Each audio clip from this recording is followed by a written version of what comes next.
I'm on my way to go do a couple things and then go have some amazing client appointments. Hold on, I forgot to turn my sound off. Otherwise, if I get a call, then you guys will hear the call. So anyway, today's message is like it's a little random. It kind of came to me in a little bit of a random fashion, but I was talking to a client today and messaging, and then I got an email from another person, not a client, but another person in my past, and it was just interesting.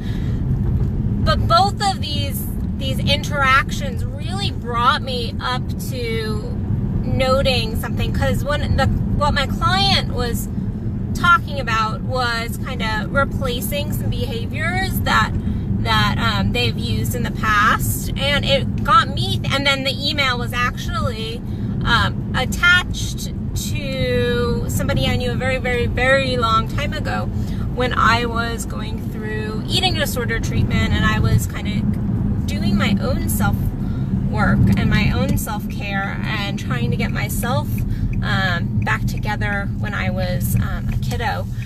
But it, like, this thought of, like, I don't speak. Okay, let me actually go back. I'm a little random today. Sometimes Addison gets random.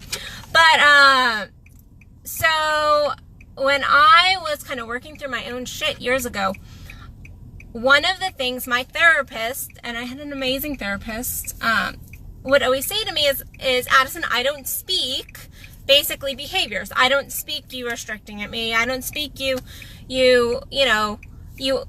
purging. I don't speak these behaviors. You're going to have to verbalize why you're angry at me. You're going to have to verbalize why you're upset in your life right now. You're going to have to verbalize, basically.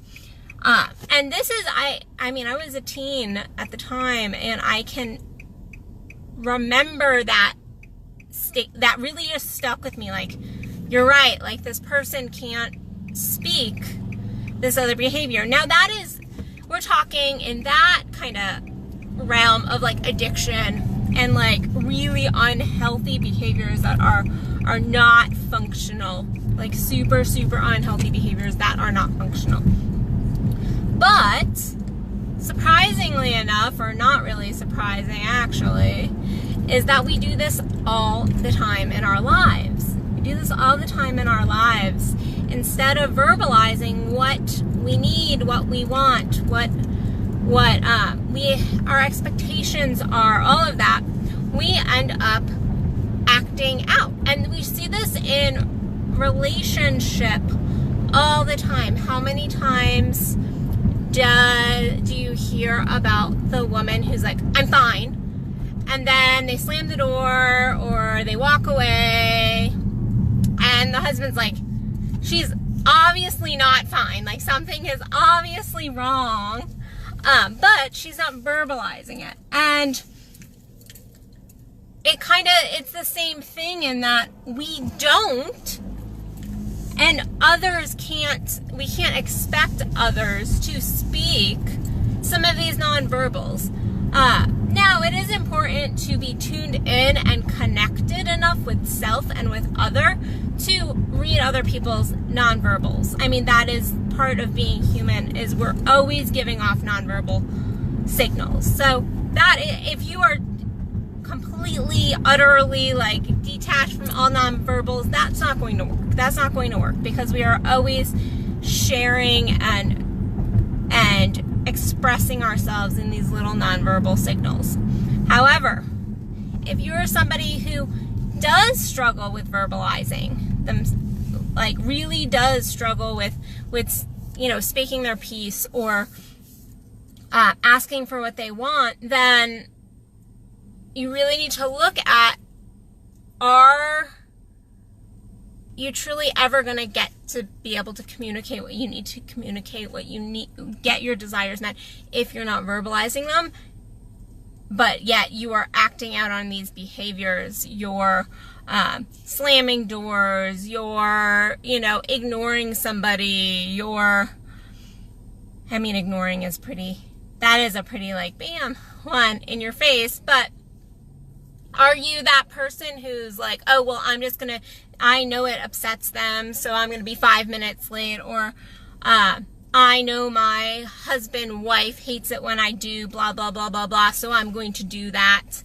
And a lot of times we do have these moments when that is conscious, and then there are those moments that it really isn't conscious. We start to kind of act out, for lack of a better word, because that's exactly what we're doing in order to get attention, our needs met, all of that, when really verbalizing it is going to be the healthiest way, because what we end up doing is harming ourselves. Just like my therapist years and years ago would say to me, like, I don't speak you restricting at me. I don't speak you using these behaviors at me. I don't understand what you're trying to tell me.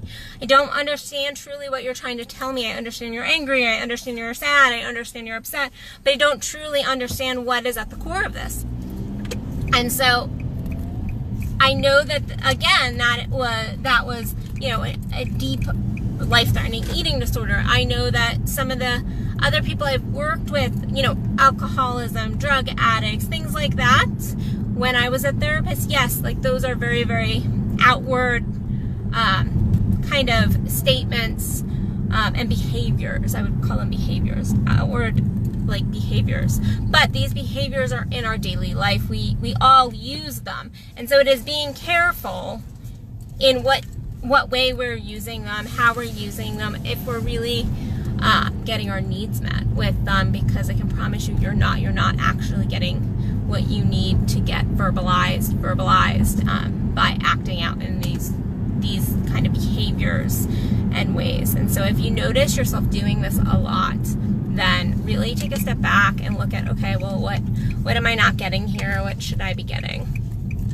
What should I be sharing? Why am I... If you notice yourself doing something kind of completely out of character a couple times, that is also a signal of like, what am I trying to communicate to this person by doing these things that I usually don't do?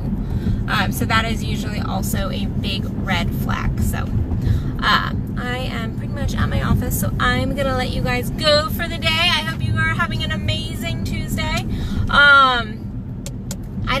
I'm going to Santa Cruz this weekend, so I will have lots of videos and things to share with you from there. But other than that, that is all I have on my agenda for right this second. So follow me at addisonbell.net on my Facebook page or my YouTube channel.